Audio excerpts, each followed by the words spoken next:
Hola, buenos días. Vamos a hablar sobre la asignatura El arte en la Baja Edad Media, ¿vale? Arquitectura, escultura y pintura. Primero vamos a hablar de la 13 a la 18, que habla de la introducción del libro, ¿de acuerdo? El gótico es redescubierto, ¿vale? Por los hombres del romanticismo en el siglo XIX. Esto es porque los humanistas del Renacimiento no tuvieron una actitud objetiva, ¿vale?, al respecto. Incluso definieron este arte del gótico como decadente y bárbaro. De hecho, la palabra gótico es despreciativo. O sea, antes del romanticismo, el arte gótico es menospreciado.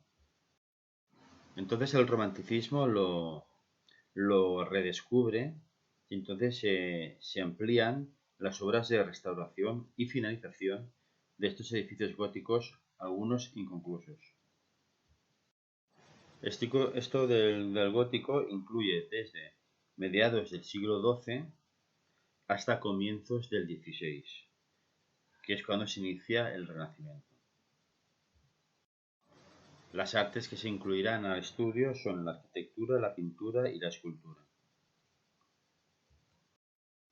Las variantes importantes del estilo gótico serán, que conviven con el arte gótico, serán las aportaciones que provienen del mundo islámico y los cambios derivados de la evolución de la pintura flamenca e italiana y su profunda individualidad.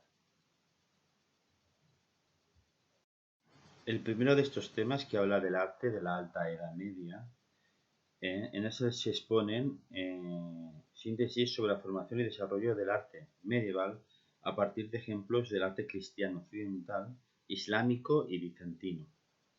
El siguiente capítulo habla de la formación del estilo románico, que es considerado como el primer estilo internacional de la Edad Media, y luego el precedente inmediato de lo que serán las experiencias góticas.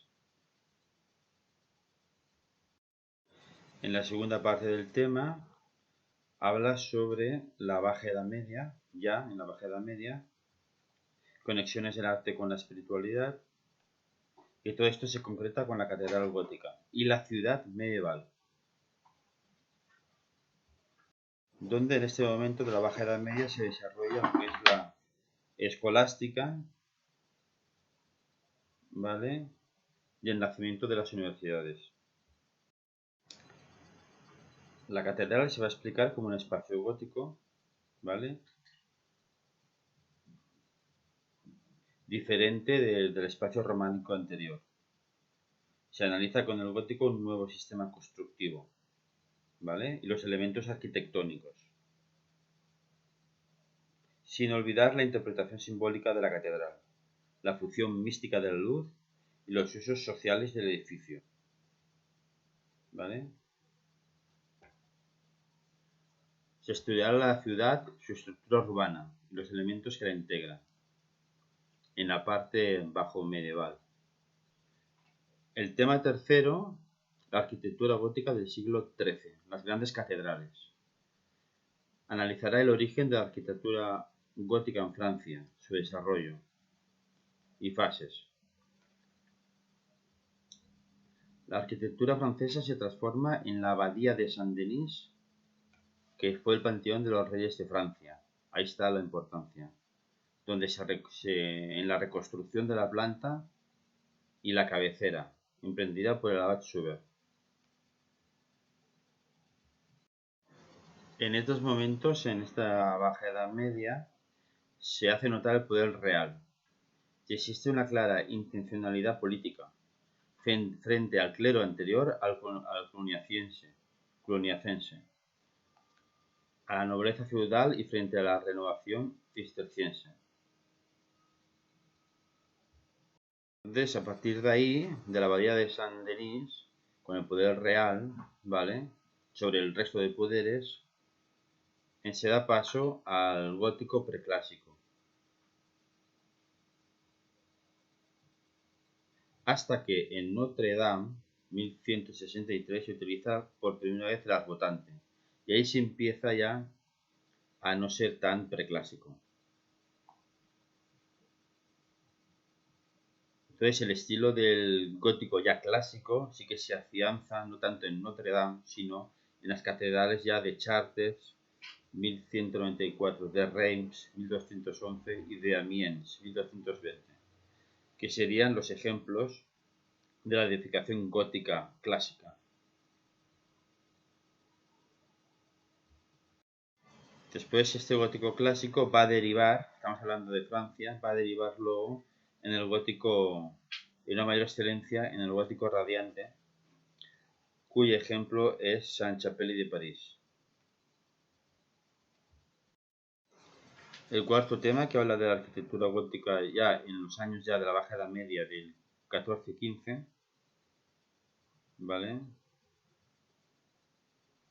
Una vez que el modelo francés se difunde y se implanta por toda Europa, el estilo se personaliza en cada zona.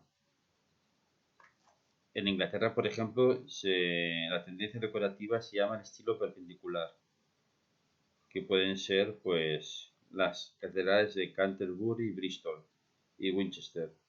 En Alemania se impone un gótico simplificado, que se prolonga a los siglos XV y XVI. En los Países Bajos destaca sobre todo un magnífico gótico civil, con edificios municipales, palacios de Brujas y Bruselas. Y en Italia, el mantenimiento de una tradición clásica irrenunciable, que les cuesta mucho cambiar,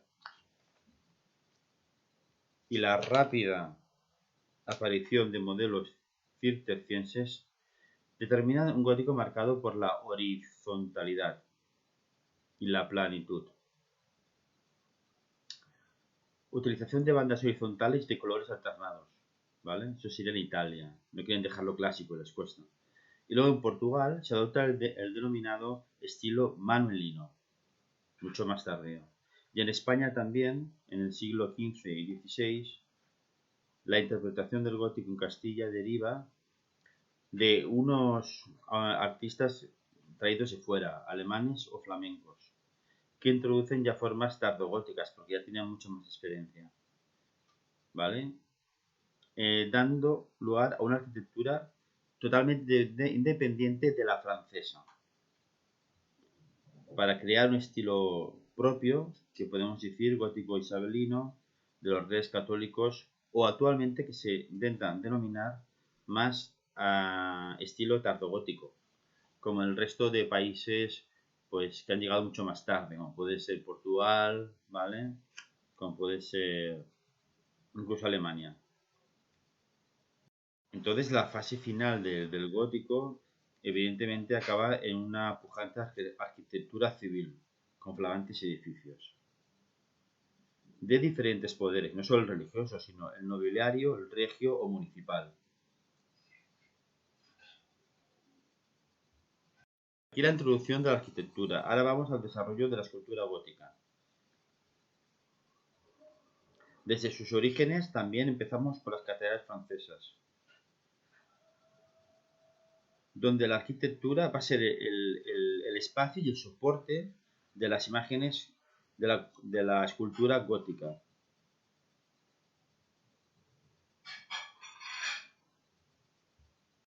Como la idea es que la arquitectura va a servir como soporte del espacio de las imágenes góticas, entonces se da una liberación de las artes figurativas respecto al marco arquitectónico. O sea, en ese momento es como si le diéramos más importancia a las artes figurativas. ¿Por qué? El hecho es porque las catedrales ya últimas del siglo XVI ya son con los vanos tan grandes, se va a crear mucho espacio, muchísimo espacio, grandes cristaleras, grandes imágenes. Y hay se exaltan más las artes figurativas. Se pueden, vamos a decir, hasta que se independizan, dejando la arquitectura solamente como un mero soporte. Los temas iconográficos dan la preocupación por expresar sentimientos humanos como el dolor, exteriorizados con la naturaleza mortal de Cristo. Entonces hablamos de escenas de la crucifixión o de la pasión. O sea, el ascetismo románico es sustituido por emociones de ternura, de felicidad o de compasión. Y la figura de la Virgen es muy importante, dándole volumen y movimiento y expresividad, ¿vale? Todo ello hacia un naturalismo, que del siglo XIV, en centros como Borgoña, donde trabaja el famoso escultor Klaus Luther, o en Toscana, donde están los escultores Pisano.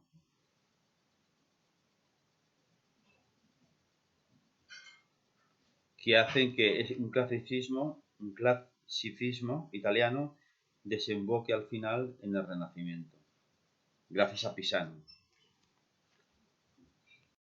Las artes de color es la pintura, que es sobre papel, sobre tabla, sobre pergamino o sobre vidriera.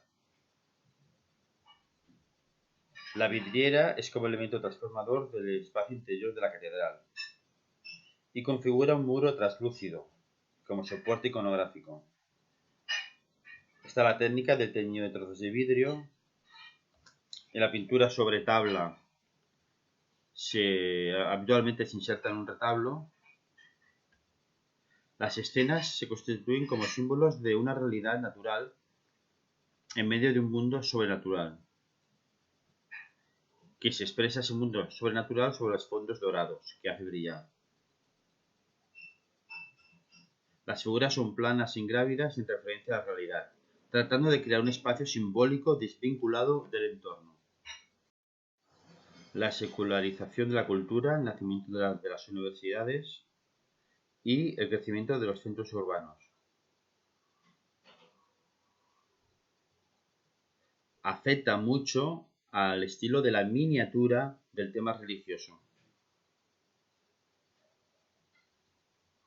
que al final ya no son los monjes quienes hacen las miniaturas, sino profesionales laicos que compiten con los monásticos. Entonces ellos, estos laicos, hacen una concepción estética más naturalista y corpórea. Entonces salen ahí las Biblias góticas.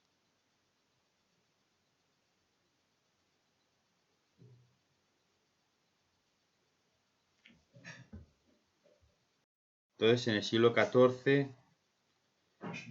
las cortes principescas y nobiliarias muestran un gusto por el lujo y propicia la expansión de las obras, de la orfebrería y las artes suntuarias. Y la evolución de la miniatura. Esto es muy importante, salió en un examen, las miniaturas. Realizada por talleres ligados a estas cortes y familias nobles. Entonces ahí en las miniaturas se va a detallar, esto es muy importante, se va a caracterizar por el detallismo y la minuciosidad. Y tiene sus mejores ejemplos en los libros de horas. Entonces, de figuras planas e ingrávidas pasamos a una renovación pictórica que realizan los artistas del Trecento italiano, ¿vale? Que hace una ruptura con la anterior. La pintura italiana de los siglos XIII y XIV, Duecento, Trecento y sus principales escuelas. La pintura gótica italiana hemos dicho que es desde su planteamiento clásico, ¿vale? Que abre un camino pictórico hacia el final de la eclosión del Renacimiento. Entonces con él hace una recuperación del modelo clásico y abandona las formas góticas. De hecho conservaron la decoración del mosaico que tenía tanta influencia bizantina, que tanto se había utilizado en el arte románico. Hablamos de pintura clásica, nos tenemos que ir a lo que hacían en el arte románico, bizantino, ¿vale? Entonces abandonan las formas góticas porque están por el clasicismo. O sea, en Italia cuando hablamos del clasicismo estamos hablando un poco de antes del gótico, ¿vale? Que quede claro. Características del arte clásico era el modelado de las figuras mediante la luz y la sombra, o sea, juegan con la luz y la sombra, o el conocimiento del espacio mediante el escorzo. Entonces, ese proceso de transformación de la pintura heredada de los bizantinos se inicia con artistas como Cavallini y Zumbué, que desplegan su actividad en Florencia y Roma. Y no será hasta Giotto capaz de hacer esa ruptura ya con lo clásico. No será con Giotto. Entonces, este artista es el verdadero introductor de la pintura moderna. Entonces, con él se abre paso los logros del Renacimiento sobre el tratamiento del espacio y una nueva valoración y consideración del arte y los artistas. Y el último tema, el octavo, habla de la pintura flamenca, que se refiere solamente a las regiones concretas de Flandes y Países Bajos, y a su nuevo sistema de representación, que será muy diferente a todos.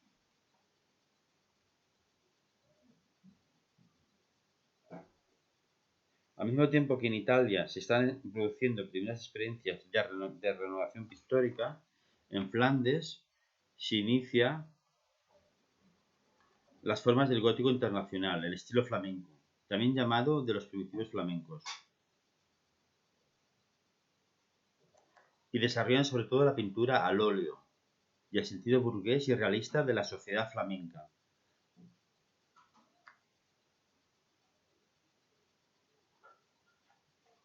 Y luego al final el tema noveno habla del andaluz, las invasiones almohades y el reino nazarí. Y décimo, las artes del mudéjar, que son manifestaciones del arte islámico. Entonces se crea una estética propia de enorme riqueza y originalidad, el arte hispano con el musulmán, el llamado el arte hispano-musulmán,